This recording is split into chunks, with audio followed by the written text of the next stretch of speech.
Hey, good evening. Welcome to the Fairbanks North Star Borough Emergency Management live streaming of the Shovel Creek Fire Community Update held at Kunkel Community Center. Please feel free to ask any questions that you have that you might think of during the meeting, and we'll do our best to answer them as quickly as possible.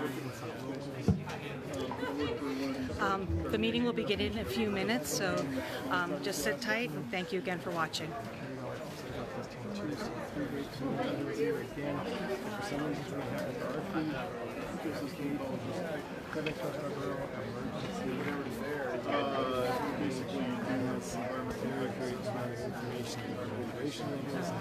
Thanks for all the support there, Emily.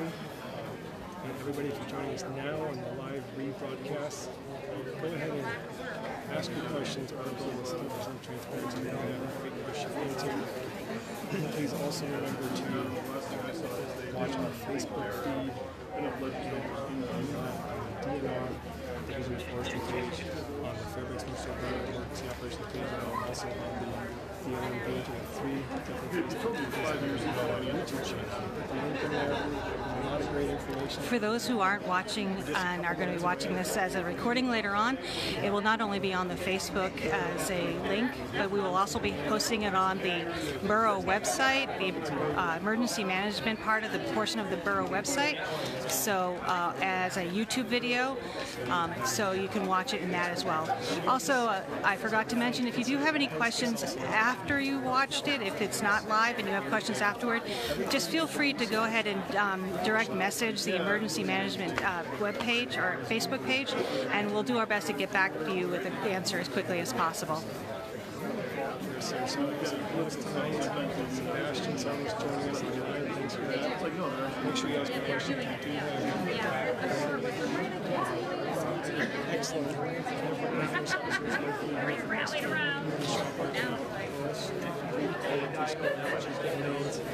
Answer your questions online. So we're just doing some we're still in the pre-form here.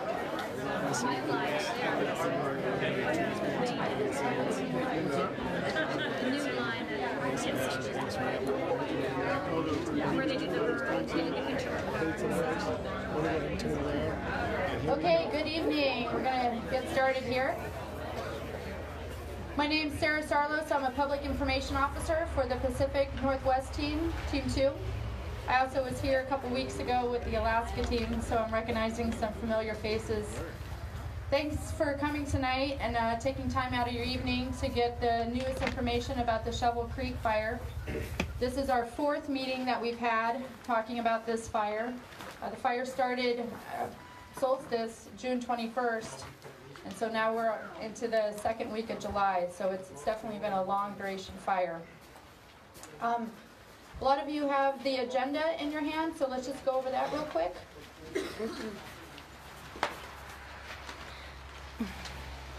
So after I get done with just giving a general review of how this is going to go down, Rob Allen, the incident commander, will speak, and then we'll have an operational update from Chris Hudson.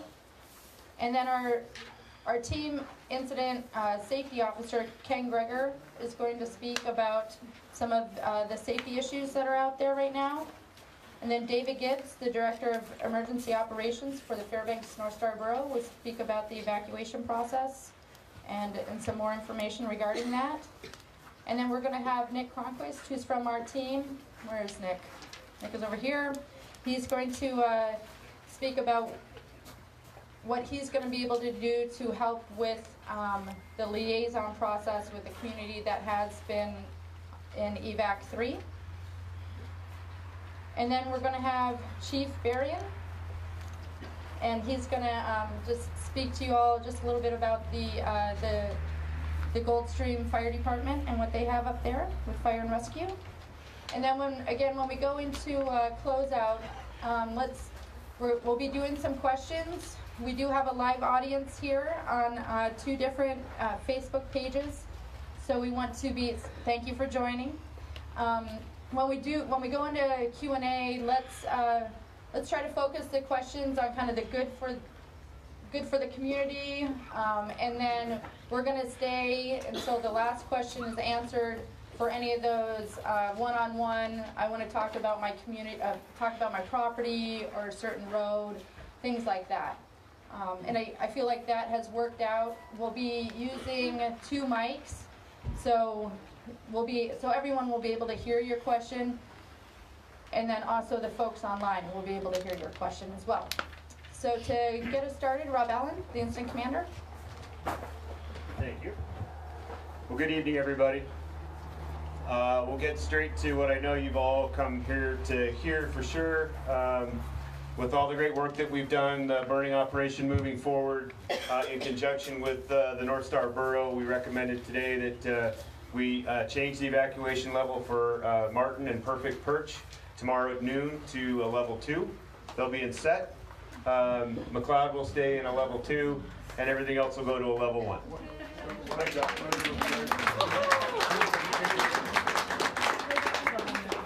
Any questions? And we'll just move on from there. Anyway, we looked at a lot of what's been going on. We, as we talked about a week ago, or when we had this last meeting, we had some pretty adverse conditions. We had to take it slow. We had to take our time. But the folks up on the hill have done an amazing job of getting this done. A lot of them, of our overhead that are up there, live in that neighborhood. They knew what the issues were. We've worked with them to get the firing down and around, and I'll let our operations guys talk about how far we've made it, but we're far enough off the road now that most of the stuff to the southwest we're feeling pretty good about. One of the issues that we know will be coming up in the next couple of days, we're not out of the woods yet, literally. There's a lot of fire out there now. There's still a lot of fuel that can burn, and we're not sure which direction the weather's coming. Predicted dry lightning storms coming in here later on this week could cause some issues with what we have on the ground right now. But we're feeling pretty good with the buffers that we have around, especially the Murphy Dome Road area, and heading down the other end. We're in a pretty good shot up here. We'll be watching stuff coming around and coming at us from the east possibly, but we'll talk a little bit more about that later on. I'll get it to Chris so he can tell you what we've been doing out there and what it looks like right now, and then we'll ask some questions later. Thank you. Thanks, Rob. Good evening, everyone. My name is Chris Hudson. I'm one of the operations chiefs with PNW2. And Rob, you know, he's got the good information, stole my thunder about the evac levels, but I'll talk to you about what the folks have been out there doing on the ground. Like we talked last week, or last time I was here, we've got this fire broken up into 3 branches. Branch 1, which is in the north here, Branch 2 off to the east, and then Branch 3 across the south and west. So we'll start here in this Branch 1, what we're calling this north side, this Chattanooga along the river. We've got structure protection groups that are in there doing point protection. What that means is they're in there setting up those sprinkler systems and doing fuels mitigations in and around those houses to help protect them from when the fire comes. Same is going on in the Chattanooga East. So those folks, like I said, have worked really hard to put those protections in place, and they're working in coordination of grabbing the edge of this fire and how we're going to bring it into the old barn. That's the control operation there. Obviously the priority is the homes, so that's what they've done and that's what they've completed. Now we'll work to the line portion. As we come around here in the counterclockwise in what we're calling Branch 3, crews have continued to work along this western perimeter, tying in this line, cold trailing, mopping up where they can to ensure that this line doesn't move. If the fire's not going to move out of there, then we can continue moving. As we move out, little piece here that found some fuel that it liked from the old burn. So it got up in here, made some short runs, and crews just went out there and they're working to put line on that over the last 2 days. We expect to see this fire in containment in the next 3 days. Obviously, it's not going to grow. It's just how we determine containment and confinement. Kind of some terminology, but dozer lines in, crews are in there working now. Like Rob said, we'd use this Murphy Dome Road for a control option in and along through the houses. So what we'd done is we'd gone in here, combination of dozer line, that shear blade line that was installed, and some dozers lines, and worked this across. We put hose lay all the way across this, hose lays and sprinkler systems in and around the houses, and we did a controlled burn along that edge. brought the fire down along, burned it all the way across, and then we bring it out, so we add that depth. The depth is what allows this fire, if the wind switches, if the wind switches and it tries to push the fire towards the line, if there's no fuels there, there's nothing to burn, so that's what holds it. You know, at the same time, a lot of you folks that have been out of the Martin, all the hose and pumps and sprinklers, that stuff's been in there. So the big news. But for the last 2 days, so this is, we finished this little portion yesterday afternoon about this time. So last night, crews turned the corner here off of Old Murphy Dome, and that's the dozer line that we had constructed down at the Chattanooga.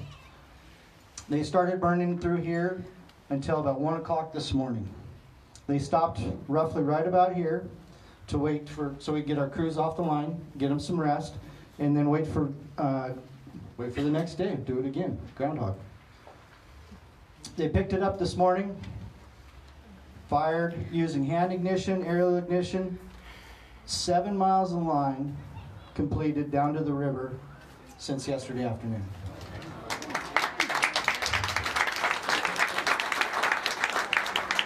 So and they're still out there right now. They're still out there burning, putting in that depth. Currently we have east winds, which is helping us pull the fire off the line and creating that depth that we're needing. Obviously we can't show it yet because the fire hasn't flown it yet. So that's where we're at. Once again, we still have the McLeod structure group that has the hose and the pumpkins in there. And this is all in anticipation if we have problems along our control line. We're not anticipating any problems. But that doesn't mean that something couldn't happen over the next day or two. So we're still going to be in these areas. We've got, I'm going to say, if not 3, if not 4 days of what we call mop up along that edge to secure that edge. So we're still going to be in here. We're still going to be working. And we're going to ensure that you folks, we can let you folks, you know, get back in your homes and get on with your lives. And you know that, and that's the gist of it.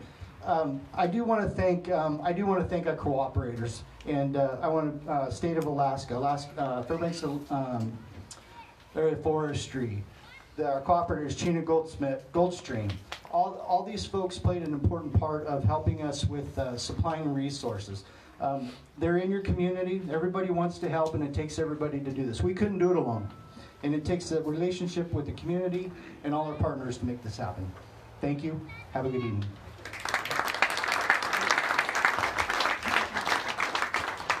And good evening. I'm Ken Gregg. I'm the team safety.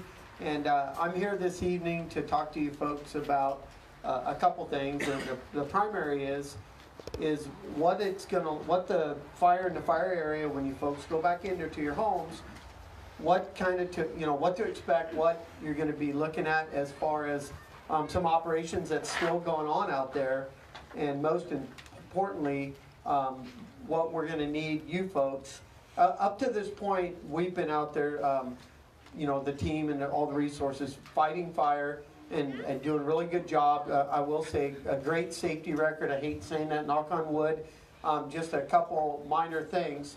And after tomorrow, when you folks start repopulating your homes, one thing that's going to change is we're all going to be together out there and responsible and assuming different levels of risk with everything going on out there. So I just want to walk you through really quick what it might look out there for some of you folks, and then some of the things what we need you to do to help us as a community and as a team be successful in that a safety mission out there. So as you go back into your home areas, there's still full-blown operation going out there to certain extents. There's going to be hose lays, there's going to be pumps, there's going to be folks out there working to continue to secure.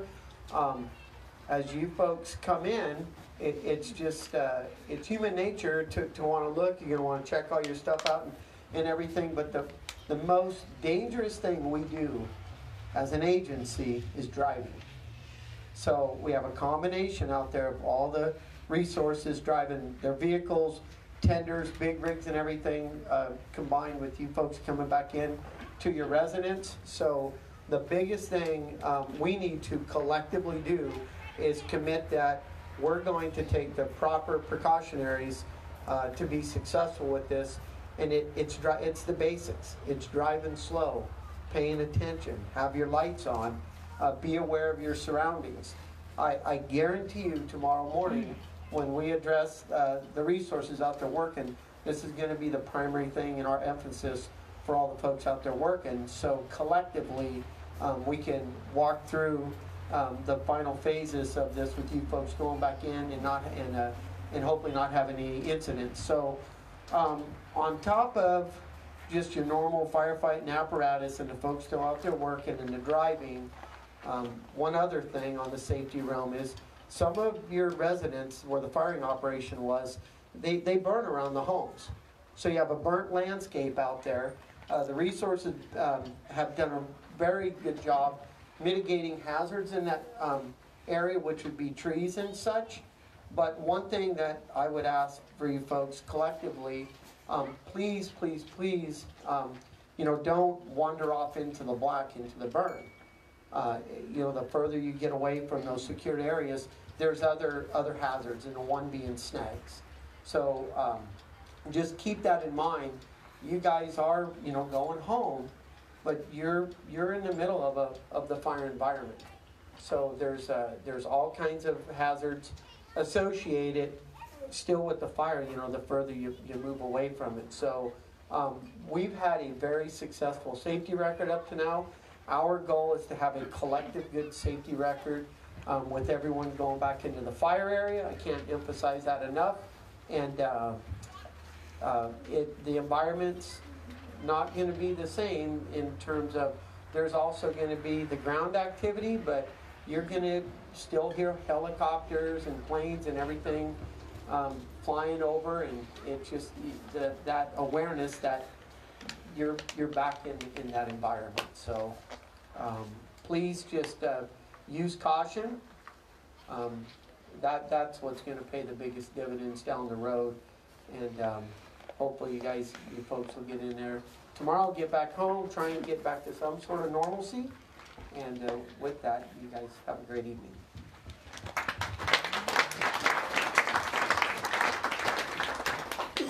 Hi, I'm David Gibbs, the Fairbanks Short Borough Emergency Services Director. I've spoken to you the previous 3 meetings. So I want to begin by just thanking the team. I know I'm a bit of an irritant when I go to the meetings as the agency representative to keep reminding them of the fact that we have people that have been displaced. And they've been extremely gracious with the things that we've asked of them. So I do want to recognize them and thank them very much. Second thing, I really want to recognize our volunteers. We've had, literally volunteers have been working every day since this fire began. You don't see the volunteers that are currently staffing the emergency pet shelter that we've set up, that are at the emergency shelter that we've set up, that have been out updating the signs, contacting you as we have time to do so. So again, I want to recognize the CERTs and the American Red Cross as being some just tremendous support to us and supplementing our paid staff in this effort. So thanks to them. I think there's some certs here. I haven't seen the Red Cross yet. So with the changes in evacuation levels, we've been pushing out those notifications via the text messaging system that we've been using when those changes actually take effect. So tomorrow at noon, we'll be pushing out those changes, but it will be what Rob has already announced to you. We will also be kind of standing down our emergency shelters to give the volunteers and our staff a bit of a break. So we'll be standing up, but we'll leave them available so that we can quickly ramp up if the situation changes. I want to remind you that just because we're changing evacuation levels, the definition of the set level to level 2 is that you be prepared to evacuate at a moment's notice. So please, please, please, until we get a season-ending precipitation event, maintain that posture. I'm comfortable with the team, but things could change. I also want to say for those in McLeod, I did drive the old Murphy Dome Road because I couldn't send you that way all the way out to the Elliott. It was rough. I was in a 2-wheel drive vehicle, but that was before they've done 3 or 4 days worth of blading and improvements. But it was passable. It was slow and it was 1 lane. So, but that is a viable way out for those in McLeod all the way to Hattie Creek. And kind of the last thing, I did want to talk a little bit about tomorrow with the road openings. I think the team is has expressed a preference to, at 12 noon when the evacuation levels change, initial access will be via the Murphy Dome, Old Murphy Dome intersection to those subdivisions that have been evacuated. At 6 p.m., a secondary access will be opened up via Spinach Creek and to Old Murphy Dome that way. So those are two changes. So just want to conclude my comments by saying, you know, we're not, as Rob said, not out of the woods yet. So please, please, please be ready, but it's really encouraging news for us. So thank you very much, and thank you for your understanding. Thank you. Thank you. Good evening, my name is Nick Cronquist. I'm with the team, and actually I'm going to be the community liaison for the reentry process. And so David touched on a few things. That is tomorrow at 12, we're going to have entrance off the Old Murphy Dome Road. And so we're gonna open that up. And so the reason we're doing a staggered process, we're doing a 12 o'clock and a 6 o'clock, is because we have that apparatus out there. We have the firefighters out there. And so we want to get them back up to the fire line, able to do that process and get in the middle of what their daily job is going to be and maintain to be for the next few days. And then also we have, we're going to open up to 6 o'clock because that allows you guys opportunities. You know, you have a 12 o'clock for early entry and then 6 o'clock maybe coming off work. And so my job is to help facilitate any needs as you guys, as they arise out in the community. My job is to help facilitate any questions that you have. And so we originally had an evacuation hotline, and that number is going to be maintained, and that's going to be a reentry hotline. And so it's actually this little phone, and you guys can, I will be answering it. It will be me on the other end. So if you have questions, I'm going to give you the phone number real quick, 907-371-4608, and that is on some of our updates, and it's also on our IncyWeb as well. And so we'll make sure we double that up, and I'll give it one more time, 907-371-4608. And again, I'm just here to assist you guys with this process. And we want to, you heard our safety come up. Our concerns are your safety, but also our firefighter safety. And so we want to make sure that process is really smooth with getting you back and getting your lives back started. But also, we want to make sure that you're aware that there's apparatus and fire going. So, all right. Thank you very much.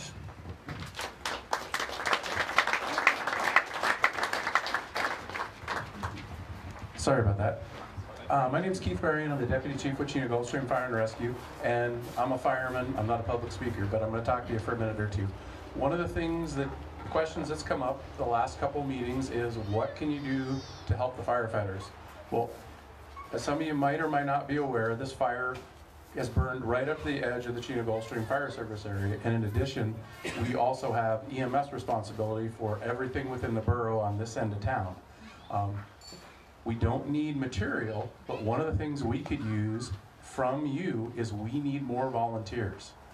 Right now our organization is about 30 people total, and we would sure love to have that number be double or triple that to help us staff our stations.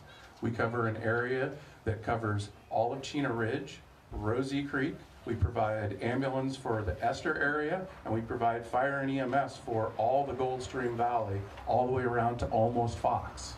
So we've got a big area, and we've got very few people. We would sure like to have more volunteers.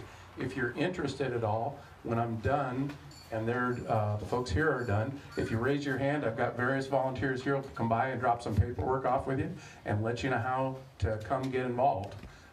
We're looking for a little bit of your time. We'll train you, we'll equip you. The requirements we ask of you are not very much. We ask that volunteers pull about 2 12-hour shifts a month, so a couple of evenings or daytimes a month. And in exchange for that, we'll give you lots of training experience and hopefully a chance to help your neighbors. So with that, I'm going to pass the mic on. Oh. Yep, there you go, one more. That's my boss, that's Fire Chief Frank Bracken. One of the things, if you're not interested in being an active responder, right now our board of directors, who is the organization that controls our fire department, has some open slots on the board of directors. And so if you are not in a position in your life where you're interested in being a firefighter or an EMT, we could also use some administrative help on our board. So with that, I'll pass the mic on, and if you want any information, check with one of our people and they'll come bring it to you. Thanks, Chief. Sounds like a pretty good deal. Okay, so just for some housekeeping items here that I missed when I was going through the agenda, we do have the National Prevention Team here.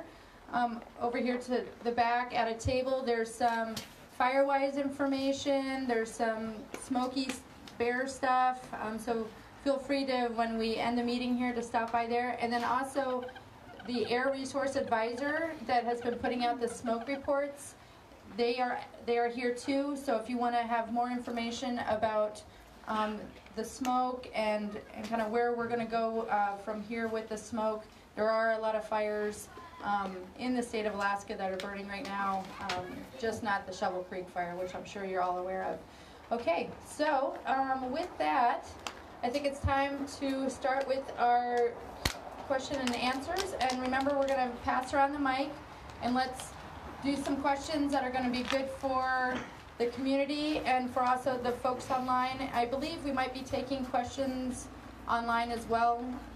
Kayla and Kat? Yep. Okay. So I see one back here, Carly, at the very back.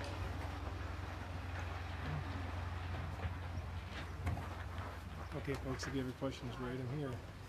We'll read them out. Okay, Jen Reed, Vancouver Subdivision. If you'd like the crew to answer some of your questions, just please go ahead and type it in here, and we'll do our best to get an answer for you. If the air advisor could just speak generally about a few main points, because I know that at least in my workplace and among friends, a lot of people are asking questions about general health and well-being with the long-term effects of the air quality. So rather than just telling a few people one-on-one, maybe they could actually speak to the group. Okay. So that's one comment. Another question I have is, will there be some type of limited entry for people? I'm not in a level 3 subdivision, but I just know human nature, and there's probably going to be a lot of gawking and curiosity. And just in order to help the firefighters with the continuing operation, it might be a good idea to, just allow residents in that area for a while. Yeah, that is a good point, and that is actually what is going to be happening. So for the areas that were level 3 that are moving into level 2, there will still be a guarded area, if you will, for residents, but it won't be restricted like it was before. So that's a really good point, and that's something that, especially up on top of Murphy Dome right now, where we have all that helicopter traffic happening and a lot of firefighters coming and going, that's another area that we know would be a great place to get maybe a couple photos or just to check it out. But for public safety and for our firefighter safety, we will keep certain areas with our National Guard there. So thank you for those comments, and we'll try to find the air resource. Right here. Just one more. Okay. David gives his point that it's a good idea for us to, if we've already moved to level 2, keep our stuff somewhat agile is really good, because we're still in the middle of the fire season. There could be fire strikes nearby or anywhere else, so no reason to undo all that work. That's right. Thanks for that. Yep. Being set is, there was a lot of conversation about it going from a 3 to a 2, and this people being in set is, we've been doing a lot of education about what ready, set, go means, and set is where we're moving people to. It's not 3 to 0. So that's a really good point, and thanks for bringing that up. Do we have so we're going to bring up the Air Resource Advisor, and then we'll go into more questions. Hi, my name is Trent Wickman. I'm the one that name is on this sheet. So I could stand up here and talk a long time about air quality, so I think it's super cool. It's the job I do back home. I've been here now for about a week and a half, and I time out on Thursday, and my replacement is actually here, Margaret. So we're overlapping for a few days. I'll just hit on a couple points maybe, because I don't want to take everybody's time, but we'll set up over by the smoky table later if anybody wants to come. I guess as far as the high points go, the daily forecasts are here obviously, and they're available. You can look at the Fairbanks, obviously that kind of covers this area. There's, as was mentioned, many fires going on, spreading smoke all over the place. So I know it's a real technical term, but it's just smudging all over. And even with, you know, the day when this gets wrapped up, there's a lot of other fires that are still going to be burning and new starts will start. And so, you know, this is going to be something you're going to need to think about for the summer, the smoke. And so the big thing is just to remember who's sensitive. So the sensitive people are the senior citizens, the young folks, folks with cardiovascular respiratory problems. If you're in that category, you know somebody in that category, you should particularly pay attention to this kind of stuff. I saw that there's a clean air building now in Fairbanks. So that's a good thing, a place where you can go if it gets really bad. And you want to try to limit your exposure, you want to try to limit your exertion during times when it's really thick. And so, you know, there may be times where we set into patterns where maybe certain parts of the day are cleaner than others. So maybe if you're one of those sensitive people, you can kind of target those clean periods for trying to get outside and doing things that you need to do outside. I look around the crowd, and this is the first meeting I was at, the last two, where I see people with masks. And the mask discussion is an interesting discussion. I got a real strong personal opinion on masks. As I look around, it's kind of instructive because we have all types of masks here, so we could make comments on the different types of masks. But basically, the mask over here, if you wouldn't mind standing up, is the best quality mask right there. That's called a respirator, actually. And the reason why that's so good is because the fit. No matter what kind of mask you have and whatever it's made of, if you don't have a good fit, it doesn't matter. And that's the big thing. So think about that, especially guys. You know, a good fit means cleanly shaven. And so some of us grow beards by 4 o'clock. So think about that. That's kind of like the best material. There's N95 masks that I think you have right there. So that would be a better one to have than something that's more like a paper mask or something you just find at the hardware store. But all of it has to have good fit. If you don't have good fit, it doesn't matter. So let's see, masks. What's an N95? So that if you wouldn't mind standing up, this is great. We got some of everybody here. The N95 means it filters 95% of the particles out. And so it has a designation on it of N95, whereas, you know, the typical dust mask you get at the store isn't going to be that good. So it just means the material is that good at pulling out the particles. But again, you have to have a good fit. So, you know, that would be preferable. That or that would be preferable. I haven't seen that kind of a mask. I'm not sure what that one is, but. The cloth mask. Okay. And it's got the charcoal filter and everything inside. And that's what goes back for So again, company in California. All right, so there's a different one there. So, but again, you know, talk to your doctor if you're in that sensitive category. The Department of Health has been part of our daily smoke calls. We have daily state smoke coordination calls between the DEC, the boroughs, and state health department. So they're involved. I know they said they were going to put out a statement today about the kind of questions you might have. And like I said, I don't want to hijack the meeting, so I'm going to probably. You're doing great. I think I hit most of the things, but there's probably a lot of other questions. I don't know. Yeah. What about all the little black specks that are entering in the water and covering all the decks and stuff? So let's repeat that question. So this question was about the black specks, like the ash that's falling into the water, and what kind of concerns would that be?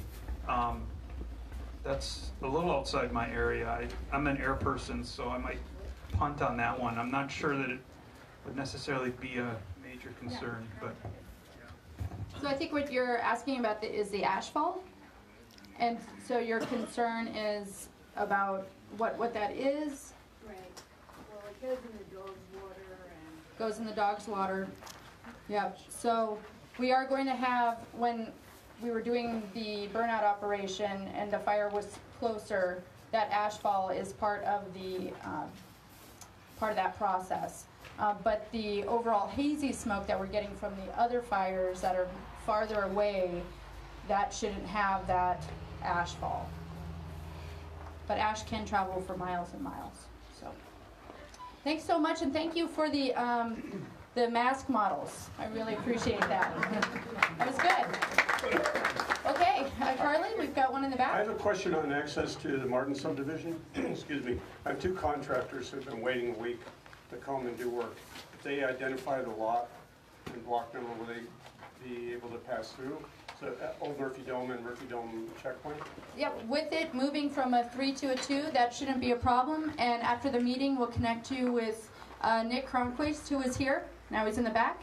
And we'll just make sure that you have that number that he read out. I'll find him now. I got it. Okay.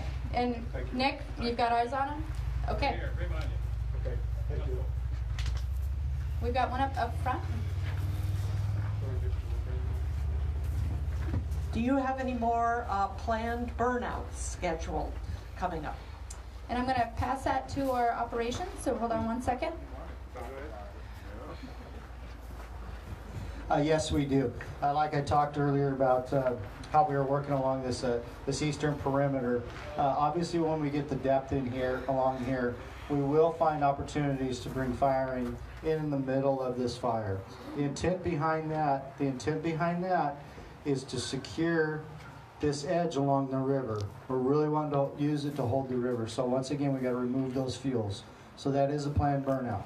What we don't want to do is just leave this out here with fuels still ready to burn. If a wind shift comes, it could try and send embers in an area that we don't want. So yes, we do plan on doing some burns. Most likely there'll be interior burns along ridges to help back it down off the ridge in a controlled fashion. Nothing more at the south end then? No, we're down on this. We're down on the south end. We've got this tight along the road. But like I said, we will find those opportunities in these ridges, interior of the fire, to put some fire in to help back it down. Same question, or? I think you mentioned you were going to bring the fire into branch 1. Does that mean you're going to start fires on the north side of the Chattanooga? South side. So branch 1, isn't that on the north side? The branch, yeah, that branch 1, that's just a designator. From here to here is their area of responsibility. The control line is the river. Okay. When you said you're going to bring fire into branch 1, what did you mean? So, oh, I'm sorry. So the fire scar that sits up here, there's a fire scar that sits up here, right? So our first opportunity is along the Chattanooga River, right? If we have trouble controlling the fire on the river, that natural feature, then we'll get the control lines tied into the old burn on either end and push this into the old burn. Yeah, so one of our concerns that we're looking at is you look at the map that's got our fuel types on it, right? And you can see the shaded part is the Hastings fire itself, which is a good control. This river is not a very good control barrier for us. It's very windy. There's a lot of black spruce stringers that run all the way up to the river itself. So our biggest concern that we'll be watching, and especially with the thunderstorm predictions and the winds coming up, is this corner right here, where we don't have good black from Hastings fire on this end, and we have a possibility for the fire to come around to the other side where there's a lot more good, as you know, black spruce from here all the way out to the LA highway. So that's one of our key points right now, is trying to shore up that area. And what we're talking about by bringing fires, we have all this area that hasn't burned. If the wind comes down, hits this, picks up some of this and starts pushing it towards us hard on its own, we're out of control. But the way we've been burning is putting some fire, and I think what he meant by coming into branch 1 is just coming along the edge of here and trying to ease it down into the creek and hoping that that will hold. Not planning on it to hold, but if we have some good weather and some good advantages, that might hold enough for us to be able to get more barrier in here. So taking a little of this threat, just like we did take it out of here and out of here, to keep it from crossing either into this bowl here still, right below the cloud, is one of our big worries, because there's a lot of black spruce in that entire bowl. So the more depth we can get on this to keep anything from laying over if we get a west wind is what we're shooting for. And with the predicted weather, we need to have that buttoned up and looking good.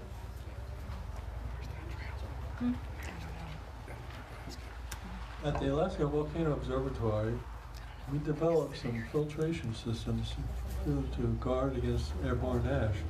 Because once the volcano erupted, you had very similar conditions that you do here. So it seems to me you should be able to get both an environmental filter, which is in the oil, which turns yourself to oil, and then the more openly air cleaner compression of the people everybody knows that in their car. But all they have to do is design to make sure it takes in the right wavelengths. And that was only my only comment. Thank you. Thanks for that.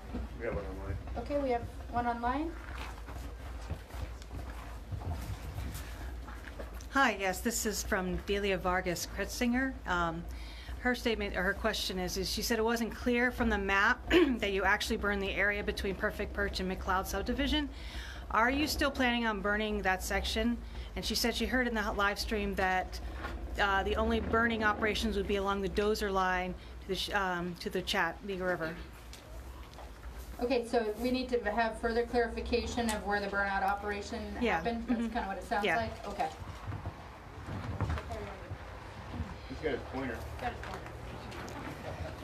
Okay, so correct. So the burnout that we accomplished yesterday afternoon and today is along the dozer line off of the old Murphy Dome down into the Chattanooga. So McLeod sits over here, and like Rob was talking about, that big bowl. So no, there is no burning planned in this area. Once again, we're using this control line, this dozer line, with the burnout as a control line. So it will be west of our control line. Does that, I believe that answers the question. Thank you. Thank you, Chris. Thumbs up. Okay, we got a thumbs up on that. We've got one in the back. So I just wanted a little clarification on the sheet you handed out. So I know these are the changes, but is everybody else that was in level 1 still in level 1? Because this you could assume that you're not, because some people might start moving things back. So level 1 is just a ready, sir. Right. And so we did not change. Everybody's still at level 1. Everyone's still at a level 1. So with that understanding, like Rob Allen, the IC, just mentioned, we are expecting to have lightning come into the area, so that could initiate new starts. So new wildfires starting in the area, and putting people on that awareness of being ready. So that basically means having a plan, not being packed up in your car, but having that awareness that we're in fire season, and we're in a fire season that has a lot of potential. So that's why we collectively with the borough kept people in a 1. Okay? Let's see, questions in the back?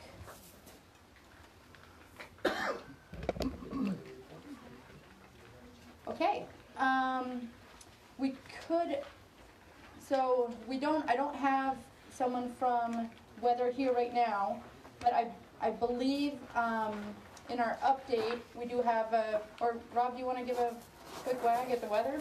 I was,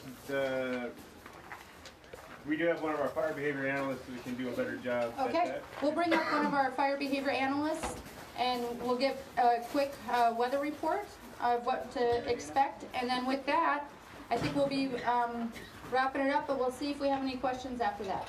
We have what we call the science squad. And Yeah. Here's one of our members. We're watching the weather about every minute. Dana Scully with the weather and maybe a little bit of fire behavior if you want. Sure, cool. And then afterwards we can, anyway, good afternoon or good evening. I'm Dana Scully. I'm fire behavior with Team 2. And so the high pressure system that's been sitting over us for the last several days, that's been allowing the fire behavior that we've seen and the activity in the area for all the fires to pick up, that's getting pushed out with a low pressure system from the northeast. And what that's bringing is, it's not bringing much moisture, it's bringing high level moisture enough to start creating thunderstorm activity, but we expect them to be dry thunderstorms for at least tomorrow through Thursday. Starting on Friday, we have better potential for moisture with the storms, but right now the forecasts are a little hit and miss about that. So tomorrow we're expecting overall west winds, which will be a little better for smoke in the area. Most of the fires in this area are north and east of us, and that's where a lot of the smoke we're getting is coming from, plus of course Shovel Creek. There are some fires to the west of here, but they're not as many, so smoke tomorrow should be a little bit better. We should be getting a little more lift in the atmosphere. It'll be warm and dry again, which of course is, making the fuels very available for burning. When we get the thunderstorms in, though, we're expecting gusts of 25 to 30 miles an hour as potential outflow when the storms set up. Of course, we don't know exactly where the storms will be, but that's one of the reasons we've been working so hard to get the containment lines in place, because these storms have been forecasted for a few days now. So, so with that, we should continue to have really good fire behavior that'll help us reinforce the control lines that we've put in and help us be as prepared as we possibly could be for the storms and the outflow possibility. Over the next week, it looks like we'll be getting into a regular pattern of afternoon thunderstorm development. And it does look like as it goes on, there's more of a chance of moisture, but you know how weather is. Nobody wants to forecast more than 3 days out, and I am not a meteorologist. So that's as far as we'll get with that. But fire behavior-wise, you know, we've had a lot of great cleaning up of the fuels through this area. I'm sure many of you have looked on the Facebook pages and the posts online. They have great information, if you haven't seen them, about not just the pictures of the fire, but what it's doing and why we're doing it. You're all from here, so you know that the best defense against fire is this kind of fire. So that's all I have. I'm around if you have questions, but thanks so much for your understanding and support. Thanks, Dana. Thanks for the info too. Kind of put it on the spot here, so thanks. Appreciate that. Okay, I'm not seeing any other questions. Again, I just want to thank you all for your patience and for your attendance tonight, and we'll be in touch with this fire and where it's going to go from here. So thank you. Have a good evening.